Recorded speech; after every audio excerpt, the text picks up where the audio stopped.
Huomenta päivä. Tultiin katsomaan Taskilan suolamäntyä. Tämmönen iso mänty 1800-luvulta jostain. Pistetään tuohon tarkemmat tiedot sitten tuohon videolle.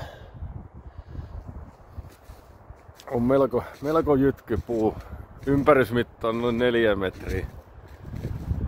Joku 1,30 suunnilleen on tuo halkasia.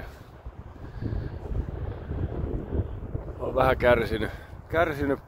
kärsineen näköinen puu, jota on kuivunut tuo latvus melko lailla, ja sieltä on tullut jo tavaraa alaskin.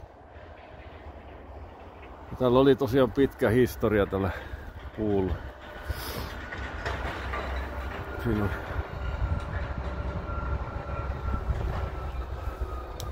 tämmönen. Löytyy vielä toinen isompi mänty täältä Oulun-alueelta. Pitää käydä sekin jossain vaiheessa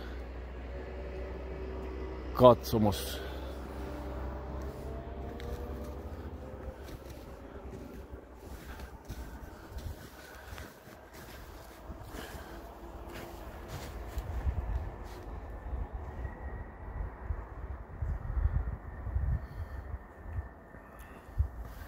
On se melkoinen.